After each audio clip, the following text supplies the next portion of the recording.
Hii ni taarifa kutoka Vatican. Inasema kuwa hali ya kiafya ya kiongozi wa kanisa Katoliki Papa Francis imezidi kuimarika na alipata usingizi usiku wa kuamkia jana, yani siku ya Alhamisi Machi 6. Taarifa hiyo bana ya Vatican kwa umma inasema kuwa baada ya kuamka Papa Francis anayetibiwa maradhi ya upumuaji kwenye hospitali ya Gemelli nchini Roma, aliendelea na matibabu yake yakiwemo mazoezi ya mwili kama ilivyopangwa. Baada ya kutumia mashine ya kumsaidia kupumua usiku wa kuamkia leo, alirejeshwa kwenye tiba ambapo asubuhi ameanza kupumua kwa kutumia mipira ya pua.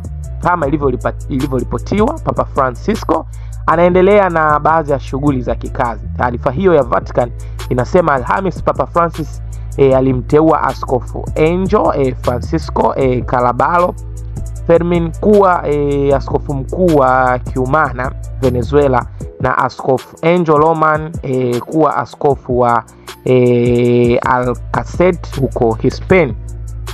Papa Francis amekuwa akipokea matibabu ya pneumonia ya mapafu yote mawili katika hospitali ya Gemelli huko Roma tangu alipolazwa hospitali hapo Februari 14. Pneumonia hiyo inaendelea kumsumbua kiongozi huyo mwenye umri wa miaka 88, japo madaktari wanaomtibu wameendelea na uangalizi wa kina juu ya afya yake.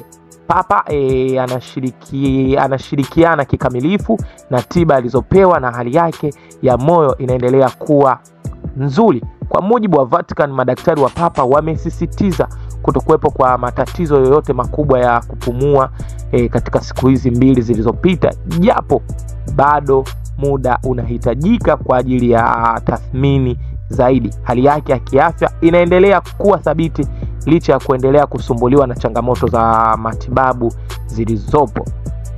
Bana, hii ndio taarifa kutoka kwa Vatican. Kwa hiyo bwana, Papa ameshatoka kwenye ile kupumua kwenye mashine, sasa hivi amewekewa mipira. Kwa hiyo bwana, bado hali yake haiko sawa. Kwa hiyo hizi ni taarifa ambazo zinatolewa na uongozi wa kanisa la Vatican, ambao umekuwa ukiendelea kuwajuza watu na kuendelea kuwapa watu matumaini kwamba Papa hali yake ipo vizuri na bado anaendelea na shughuli zake zinginezo. Kama ulivyosikia, ameendelea kuteua baadhi ya watu, ingawa Jumatano ya Majivu yeye hakuwepo, alikuwa hospitali, lakini bado maisha aliendelea kusonga. Kwa hivyo bwana, watu wamezidi kumwombea Papa Francis, watu wanazidi kumwombea afya yake imarike, watu wanazidi kumfanyia maombi, si tu kwa huko, hata huko Afrika tunaona kuna baadhi ya watumishi wakubwa wameendelea kuomba watu waendelee kumwombea Papa Francis ambaye anasumbuliwa sana na magonjwa.